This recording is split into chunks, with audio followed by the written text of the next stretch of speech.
उसका 24वां वचन, बड़ा सुंदर प्यारा वचन है, नीति वचन 13 और उसका 24वां वचन। जो बेटे पर छड़ी नहीं चलाता जी, वह उसका बैरी है जी, परंतु जो उससे प्रेम रखता वह यज्ञ से उसको शिक्षा देता है। जी। यहाँ जैसे हमने देखा, जो अपने बेटे पर छड़ी नहीं चलाता वह उसका बैरी है। जो अपने बच्चे पर अगर कुछ गलती हो गई तो उसे डांटना है। मैं कुछ आज आपको प्रैक्टिकल टिप्स दूंगा, practical tips for parenting, parenting tips practically, है ना, कैसे बच्चों की परवरिश करनी है, उनकी देखभाल करनी है। क्योंकि हम देख रहे हैं इस आधुनिक समाज में नई नई टेक्नोलॉजी आ रही है और रोज हम पेपर में पढ़ रहे हैं नई नई टेक्नोलॉजी के कारण क्या हो रहा है, भाव बढ़ता जा रहा है। मोबाइल में आप सीधा पैसा ट्रांसफर कर सकते हैं, व्हाट्सएप मैसेज, फोटोज, वीडियोस भेज सकते हैं। लोगों के पैसे डूब जा रहे हैं, लोग धोखे का, लूट का शिकार हो जा रहे हैं। आज हम लोग देखेंगे मेरे प्रियो कि कैसे इन सब से बचा जाए। अगर कुछ गड़बड़ कर रहा है, कुछ गलती कर रहा है आपका बच्चा, तो उसको छड़ी लगाएं, क्योंकि जो नहीं लगाएगा क्या होगा। एक बहन बता रही थी, मेरा बच्चा उसका बहुत नटखट, 5 मिनट भी खड़ा है तो इधर से उधर कूद फांद रहा है, वो उसको नियंत्रण नहीं कर पा रही है। मैंने कहा अरे माँ है आप, तो नियंत्रण कीजिए, मारिए उसको, इतना नटखटी कर रहा है। वो भी हाँ सही बोल रहे हैं आप, तो मैं 4थे मंजिल में रहती हूँ हम लोग, और ये अपनी दादी का मोबाइल फेंक दिया खिड़की से, टूट गया, 20,000 का था। उसके बाद मेरा मोबाइल ले लिया और उसको भी नीचे फेंक दिया, 30,000 का मोबाइल। नुकसान।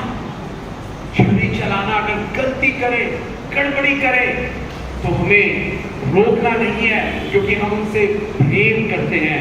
और एक और सुंदर वचन पढ़ेंगे हम, जो नीति वचन 22वां अध्याय और उसका 6वां वचन कहता है, बच्चे को उसी मार्ग की शिक्षा दे जिसमें उसको चलना चाहिए, वो बुढ़ापे में भी उससे ना हटेगा। शिक्षा दे, शिक्षा दे, टीचिंग दे। नहीं बेटा ऐसा नहीं करना, चोरी नहीं करना, चोरी का पेंसिल, चोरी का पेन, चोरी का रबर नहीं लाना। मुझे याद है बचपन में हमने, जब हम लोग क्लास 1 क्लास 2 में पढ़ रहे थे, तो दूसरों जो बड़े बड़े ऑफिसर, बड़े बड़े इंडस्ट्रीज के बच्चे लोग थे, धनवान सेठ के बच्चे, वो अच्छे अच्छे रबर लाते थे, सुगंधित रबर, खुशबू वाले। तो हमने चोरी कर लिया, घर लिया है, मम्मी ने कंपास बॉक्स चेक किया, वापस आने पर अरे ये क्या है, किसका ये रबर है, सुगंध वाला। चोरी की, गलत, कल उसको वापस करना। और उसी समय हमको दुकान ले गई और हमारे लिए वो ही सेंट वाला, खुशबू वाला रबर थी। आपको भी अपने बच्चों की देखभाल करना है, देखना है कहां जा रहा है, कितने बजे जा रहा है, कितने बजे आ रहा है, किसके साथ घूम रहा है, किसके साथ दोस्ती कर रहा है। नीति वचन 22 और उसका 15वां वचन भी कहता है, बच्चे के मन में मूढ़ता की गांठ बंधी रहती है, परंतु अनुशासन की छड़ी के द्वारा वह खोलकर उससे दूर हो की जाती है। क्या गांठ, रस्सी की, सुतली की गांठ, जैसे गिठान जो बोलते हैं ना, मूर्खता की, गड़बड़ करने का, गलतियों करने का बच्चे की ये आदत रहती है। आप छोटे बच्चे को संभालेंगे नहीं तो मट्टी खाने लगता है, वो कांच का, इलेक्ट्रिक को हाथ लगाने लगेगा। एक परिचय के थे, वो बताया उनका लड़के का मुंह एकदम टेढ़ा हो गया है, पूरा काला पड़ गया। बोले बचपन में हमने देखा नहीं, वो जो गर्म पानी का रहता है ना, उसके खोल के वो नीचे खड़ा हो गया तो उसका मुंह जल गया। आज वो 20-21 साल का हो गया, अभी भी जला हुआ है। लड़के के मन में मूढ़ता की गांठ बंधी रहती है, परंतु अनुशासन की छड़ी से वो उसको खोलकर उससे दूर की जाती है। और सुंदर वचन पढ़ेंगे, नीति वचन 23 का 13 वचन लिखा हुआ है, बच्चे की ताड़ना ना छोड़ना, क्योंकि यदि तू उसको छड़ी से मारे तो वह ना मरे। छड़ी से मारेंगे, मेरी मम्मी हमको किससे मारती थी मालूम है? छड़ी नहीं, पपीते का पेड़ था, पपीते की जो क्या बोलते हैं उसको, डंडी है ना, पत्ती का वो जो डंठल रहता है उससे मारती थी, ज्यादा चोट नहीं लगती थी। बाइबल बता रही है आपके लिए भी मेरे प्यारे माता पिता, आप अपने बच्चों की जो इस आधुनिक खतरे वाले डेंजरस युग में पालन पोषण कर रहे हैं, आपको ये पेरेंटिंग टिप्स आपकी बच्चों के भविष्य में, चाहे वो कॉलेज चले जाए, चाहे उनकी शादी होने लगे, तब भी ये जो मैं आज शिक्षा दे रहा हूं बाइबल के अनुसार, वो आपको काम आएगी और ये संदेश यादगार रहेगा। मेमोरेबल मैसेज, ध्यान से सुनिएगा। तू आगे लिखा हुआ 14 वचन में, नीति वचन 23-14 में, तो उसको छड़ी से मारकर उसका प्राण अधोलोक से बचाएगा। नरक जाने से बचाएंगे आप अगर तू आप मारेंगे उसको। मैं आखिरी में कुछ रियल के सच्चे उदाहरण, सच्ची घटनाओं के बारे में बताऊंगा, जिससे आपको ये स्पष्ट हो जाए अगर ऐसा नहीं करते हैं तो कितना खतरा हो सकता है मेरे प्रियो। ये हमने 2 वचन यहां देखा, और नीति वचन 29 और उसका देखेंगे हम 17वां वचन, अब 15 और 17, नीति वचन 29, प्रोवर्ब्स 29, 15 और 17 वचन देखेंगे। 15वां वचन पढ़ रहा हूं। छड़ी और डांट से बुद्धि प्राप्त होती है, परंतु जो बच्चा यूं ही छोड़ा जाता है वह अपनी माता की लज्जा का कारण होता है। मैं आपको आखिर में जो उदाहरण दूंगा उससे पता चलेगा कि लज्जा शर्म का कारण होता है। छड़ी और डांटेंगे नहीं, छड़ी नहीं चलाएंगे और डांटेंगे नहीं, बाइबल में दिया हुआ है। नीति वचन में कई जगह समय नहीं है। डांट जो है बुद्धिमान उसको ग्रहण करता है बड़ी खुशी से, परंतु मूर्ख क्या है, अरे मेरे को डांटता है, मेरे को डांटती है, उससे नफरत करता है। परंतु बुद्धिमान डांट से खुश होता है। यहाँ लिखा हुआ छड़ी और डांट से बुद्धि प्राप्त होती है, परंतु जो लड़का यूं ही छोड़ा जाता है वह अपनी माता की लज्जा का कारण होता है। 17वां वचन, अपने बच्चे की ताड़ना कर, तब उससे तुझे चैन मिलेगा। बाइबल बता रही है आपको चैन, शांति, सुख चाहिए ना, अपने बच्चों की ताड़ना कीजिए, शिक्षा दीजिए यीशु के रास्तों का, जैसे हमने पढ़ा व्यवस्था विवरण में, नीति वचन में कई जगह दिया हुआ है। आते जाते उठते बैठते परमेश्वर के वचन को उनको याद दिलाओ, उनको पढ़ाओ, उनको सुनाओ, उनको कलीसिया संडे स्कूल ले चलो।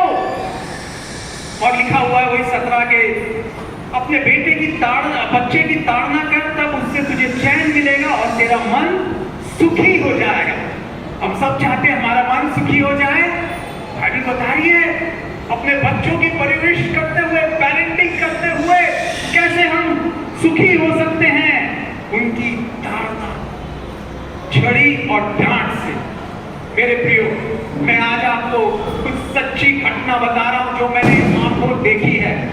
मैं कॉलेज में नौकरी करता था, प्रोफेसर था, और वहां पर एक बार हमारा कॉलेज का टाइम रहता था 12 से 5 बजे तक। 5 बजे के 5 मिनट पे सब जो छात्र छात्राएं हैं, स्टूडेंट है, सब कॉलेज से चले जाते थे, मगर जो प्रोफेसर लेक्चरर्स लोग हैं वो रुके रहते थे और मीटिंग्स होती थी, कुछ सेमिनार हो रहा है तो हम लोग आधा पौन घंटा 1 घंटा लग जाता था, 1.5 घंटा। एक बार की बात है, करीब 6 बज गया था, 5 बजे खत्म हो गया कॉलेज, 6 बजे मैं निकल रहा हूँ।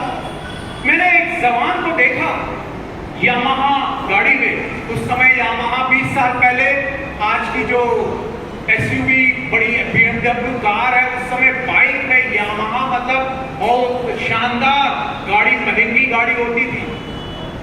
एक लड़का, मैं बोला अरे ये लड़का तो मैंने देखा है उसको, अच्छा सुंदर सा स्मार्ट सा, बाल ऐसे नीचे गिरे हुए और सिगरेट पी रहा है और एक लड़की से बात कर रहा है। वो लड़की जो है कुछ एकदम अजीब टाइप के पोशाक पहने हुए है, जिससे उसका शरीर का आधा शरीर दिख रहा है। मैं तुरंत वो लड़के को पहचान लिया, अरे ये तो वो जो चर्च के बड़े लीडर है, पदाधिकारी है, उनका छोटा बेटा है। और वो जो पदाधिकारी थे, बड़े सरकारी डिपार्टमेंट में बड़े ऑफिसर थे, खूब ज्यादा तनख्वाह, बड़ी सी कार। मसीही समाज में उस समय लोगों के पास कार नहीं होती थी, उस समय उनके पास बड़ी सी जीप और बहुत सैलरी। और जो भी मसीही संस्थाएं आप नाम ले लें, उनके वो प्रेसिडेंट, चेयरमैन, सेक्रेटरी। मैंने देखा, अरे इनका लड़का ये सिगरेट पी रहा है। कॉलेज खत्म हो गया, 1 घंटे बाद भी वो कॉलेज के बाहर वो लड़की से, अन्य जाति लड़की है, उसकी वेशभूषा सब दिखा रही है, बात कर रहा है। तुरंत मैं घर आया, पिताजी को मैंने बोला, पापा आप उसके संस्था के सदस्य हैं, आपके वो संस्था के प्रेसिडेंट हैं, आप जाके उनको बताइए आपका लड़का बिगड़ रहा है। मेरा स्टूडेंट है कॉलेज का, उसका बाप। आप कहा? उनका पिताजी मम्मी का स्टूडेंट था। मैंने पिताजी को बोला अपने कि आप बताइए, आप भी वो संस्था के मेंबर हैं और उनके वो प्रेसिडेंट है। पापा बोले, अरे कैसे बताऊं मैं, वो इतने धार्मिक नहीं है, तेरे जैसे धार्मिक नहीं है, वो दिनाकरण जैसे धार्मिक नहीं है। बोला यार धार्मिक की बात नहीं है, ये बेसिक चीजें हैं कुछ। कॉलेज खत्म हो गया, 1 घंटे तक बात कर रहा है वो, सिगरेट पीते हुए, एक अन्य जाति जिसका आधा शरीर दिख रहा है, उससे यामाहा उसके पिता ने उसके लिए खरीदी। पिता देख नहीं रहा है कितने बजे कॉलेज खत्म होता है, कितने बजे आना है।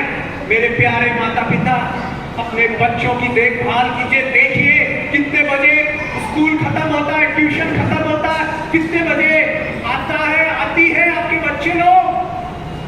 और मेरे प्रियो, पिताजी ने नहीं बताया। मेरे को लगा मैं तो बहुत छोटा हूं, उम्र में छोटा हूं, कैसे बताऊंगा, वो अंकल को बुरा मान जाएंगे।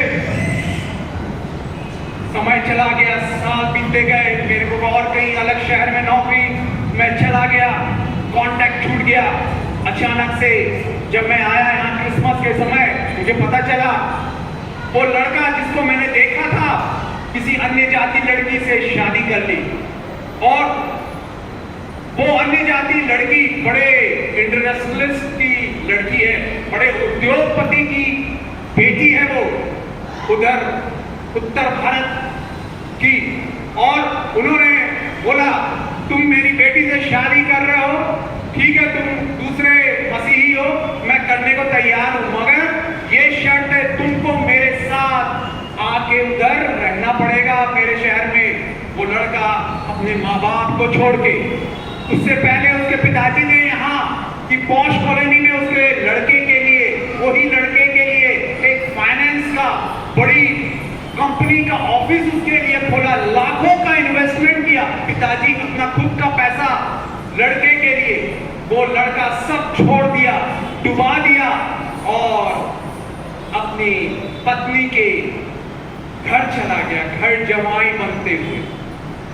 साल बीतते गए, कुछ साल बाद पता चला वो उसकी पत्नी को कैंसर हो गया, 30 साल की जवान उम्र, वो अन्य जाति लड़की को कैंसर हो गया है और 1-2 साल में ही वो मर गई। उसके बाद उसकी मम्मी का संपर्क ईमेल के द्वारा होता था। वो एक प्रभु की दासी है और एक मिनिस्ट्री भी चलाती है, तो ईमेल के द्वारा संपर्क था। तो उन्होंने, मैं उनको ईमेल से अपने मैसेज संदेश भेजता था। एक दिन उन्होंने लिखा, बेटा मैं बहुत दुखी हूँ, ऐसा ऐसा हुआ मेरे लड़के के लिए। अब वो विश्वास करना, प्रभु से कुछ प्रार्थना करना, चर्च जाना बिल्कुल छोड़ दिया। मेरे प्रियो, ऐसा जीवन बर्बाद हो गया। बाइबल बताती है, नीति वचन 13:20 में लिखा हुआ है, नीति वचन 13:20 में, बुद्धिमान की संगति कर तो तू भी बुद्धिमान हो जाए, और जो मूर्ख का साथी है वो नष्ट हो जाएगा। जो बल्ब देख रहे हैं, इसका जो आविष्कारक थॉमस एडिसन, वो उसका दोस्त कौन था? जो सबसे पहले कार बनाया, हेनरी फोर्ड, वो उसका जिगरी दोस्त था, बेस्ट फ्रेंड था। दोनों ने ऐसे आविष्कार किए, दुनिया को बदल दिया। आज हम यहां देख पा रहे हैं ये लाइट को। मेरे प्रियो, मुझे आज भी मैं रोता हूं, काश मैं वो अपनी उम्र का, ठीक है मैं छोटा हूं, परंतु एक कहावत है, अगर तुम बुराई को देखते हो, गलत होते हुए देख रहे हो, बोलते नहीं। बाइबल में दिया हुआ यह हिजकिय्याह 3, 17, 18, 19 में, यदि तू दुष्ट को न चेताए, दुष्ट को नहीं बताए, गलत है मत कर, उसका खून मैं तेरे हाथों से लूंगा, तेरे से हिसाब लूंगा। आज भी मैं रोता हूं, काश मैंने बता दिया रहता वो अंकल को, आपका लड़का बिगड़ रहा है, उसे संभाल लीजिए, सुधार लीजिए, छड़ी चला दीजिए, डांट दीजिए। दूसरी तरफ एक और डॉक्टर है, उनका लड़का पान ठेले में सिगरेट पी रहा है, कुछ और ले रहा है, तो एक और दूसरे डॉक्टर, मसीह डॉक्टर ने देखा और तुरंत उसके पिताजी को आके बताया। डरा नहीं, शर्माया नहीं। अरे वो क्या सोचेगा, हम डरते हैं ना मेरे प्रियो, अगर किसी के बच्चे को किसी को देख लेंगे, अरे ये कुछ पी रहा है, ये कर रहा है, गलत कर रहा है, अरे कौन बोले हमको, हम बुरे बन जाएंगे, हमसे वो नफरत करने लगेगा, हमसे वो घृणा करने लगेगी, हम क्यों बुरा बने? नहीं मेरे प्रियो, ये हिजकिय्याह 3, 17, 18, 19 में साफ साफ दिया हुआ है, मैंने तुम्हें पहरुए ठहराया है, आई हैव सेट चौकीदार तुम्हें ठहराया है। चौकीदार क्या करता है? जब चोर आता है, डकैत आता है, गड़बड़ी होती है, चोरी होती है, तो वो सावधान करता है, ऊंची आवाज से सबको बताता है। वो डॉक्टर ने, उसके साथी ने बिना शर्म किए बताया, सर आपका लड़का बिगड़ रहा है, उसको मैंने पान ठेले में वहां देखा। तुरंत उन्होंने एक्शन लिया, उसको डांटा, छड़ी मारी, उसके मित्रों का देखा किस टाइप का है, और आज वो करीब वो से नशे से छोड़ के वो समाज की आज सेवा कर रहा। आखिरी उदाहरण, सच्ची घटनाएं बता रहा हूं मेरे प्रियो। कई लोग, कई आप जो माता पिता हैं, आप देखभाल कीजिएगा। अगर कोई आपका छोटा हो सकता है, छोटा लड़का, छोटा बच्चा, बच्ची, आपके बच्चों के बारे में बताएं, अरे ऐसा कर रहा है वो। एक शहर में था, वहां की एक बड़ी पास्टर अंग्रेज, एक इंडियन आदमी से शादी की, उनके 2 लड़के, एक लड़का एक लड़की। तो एक बार पास्टरों की मीटिंग हो रही थी, मैं भी बैठा हुआ था। एक पास्टर ने बोला, अरे आपका लड़का, उसको प्रभु के पास लाइए, मतलब चर्च में आना चाहिए ज्यादा से ज्यादा। वो बोले नहीं नहीं, वो मेरा लड़का ठीक है, वो प्रभु को प्रार्थना करता है। नहीं नहीं नहीं ठीक है। मैं समझ गया, घमंड की आत्मा। मां सुनना नहीं चाहती अपने बच्चे की बुराई। मेरे प्यारी माओ, क्या आज आपका कान खुले हैं? अगर कोई आपके बच्चे के बारे में बताए ये मोबाइल गेम्स खेल रहा है। आज हम देखते हैं लोग पबजी और लूडो, नए नए games, video games, mobile games में लगे हुए हैं। कहीं पार्टी में जा रहे हैं, कोई संगति में जा रहे हैं, वो मोबाइल गेम ही खेल रहे हैं। कोई आपको बता रहा है कि आप सुनते हैं कि नहीं नहीं नहीं, मेरा लड़का ठीक है, मेरी लड़की ठीक है। वो चर्च की अधिकारी ने, लीडर ने माना नहीं, और क्या हुआ मालूम? 30 साल की उम्र में उसके लड़के को, उसके सारे और ढेर सारे दोस्त थे अन्य जाति, रोज उसको अलग अलग होटल्स में खाने के लिए ले जाते, खाने के लिए, पार्टी, शाम को पार्टी रोज। क्या हुआ? 30 साल की उम्र में डायबिटीज हो गई, इंसुलिन 4 बार दिन में लेना पड़ता उसको। मां ने, जब लोगों ने बताया, पास्टरों ने बताया अपने लड़के को प्रभु के पास लाओ, उसने नियंत्रण नहीं किया। मेरे प्रियो, आज ये पेरेंटिंग टिप्स यीशु आपकी जिंदगी के लिए, आपके भविष्य को उज्जवल, आपके बच्चों को उज्जवल भविष्य देने के लिए ये बोल रहा है। शिक्षा को मानो, बुद्धि को ग्रहण करो, देखो किसकी संगति कर रहा है, कितने बजे जा रहा है, कितने बजे आ रहा है।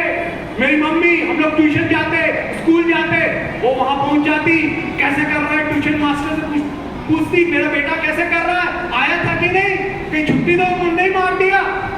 बीच में हम छुट्टी भी मार लेते, तुरंत पता चल जाता, अरे तुम नहीं गए थे। सावधान, ऐसी देखभाल आपको अपने बच्चों की करनी है, क्योंकि वो आपके लिए अनमोल उपहार है, दोबारा नहीं मिलेंगे। एक बार जीवन बर्बाद हो गया तो। और आज वो लड़का जिसको मैंने सिगरेट पीते हुए मसीही अगुए का देखा था, आज उसके पिताजी पास्टर हैं, बुजुर्ग हो चुके हैं।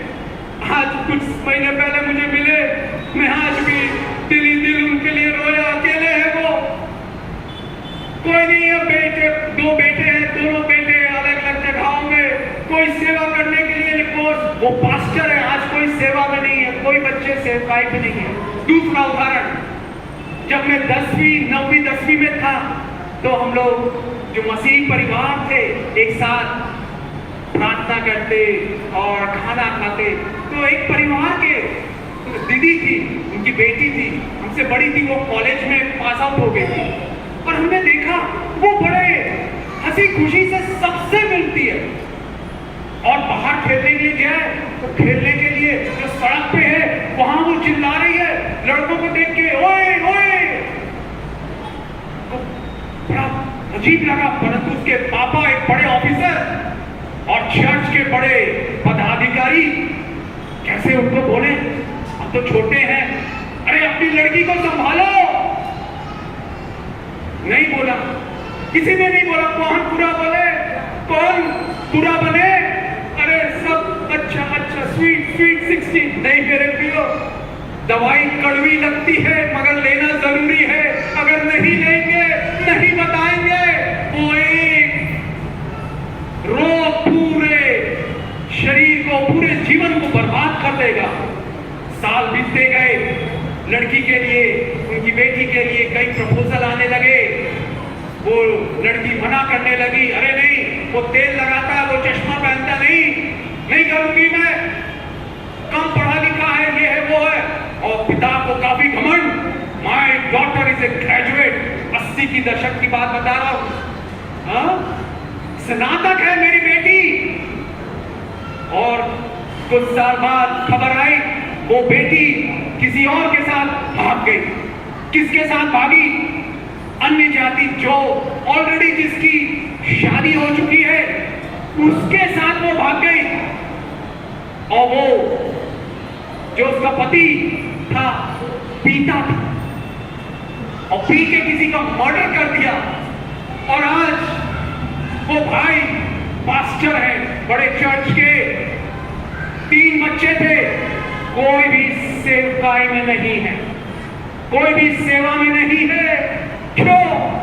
उन्होंने अपने बच्चों को प्रभु के मार्ग की शिक्षा नहीं दी, छड़ी डांट नहीं लगाया। ओ हंसी, हर बार आप उससे मिलेंगे ऐसा जोक्स बताएंगे, ऐसा हंसेंगे। मसीही है, मौज मस्ती वाले दुनियादारी मसीही।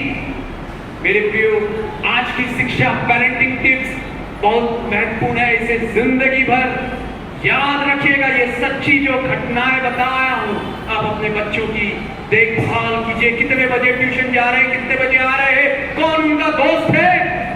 आजकल तो आप फेसबुक से, व्हाट्सएप से देख सकते हैं उस बच्चे का क्या पसंद है। कोई स्टंट करने में, कोई स्विमिंग करने में, कोई एक्शन करने में या डांस करने में उसकी इच्छा है, इंटरेस्ट है। तुरंत सावधान, सतर्क रहे। आइए प्रार्थना करें। प्यारे ईश्वर, धन्यवाद देते आपने वचनों को दिया, parenting tips for practical living. Lord, thank you Lord, जो अपने बच्चों की परवरिश करते हैं पिता, उनकी अच्छे से देखभाल कर सके। कहाँ जा रहा है, कहाँ आ रहा है, कितने बजे जा रहा है, कितने बजे आ रहा है, और उनके मित्र कौन है, मसीही है या दुनियादारी है या अन्य जाति है या नशेड़ी है, वो सब देख सके। मोबाइल गेम्स के तो आदि तो नहीं है, एडिक्ट तो नहीं है। ओ पबजी, ओ अलग अलग वो जो गेम उनको बचा पिता, इस पूरे पापी संसार में इनकी रक्षा कर। ये प्रार्थना को यीशु के नाम में मांगते हैं, आमीन।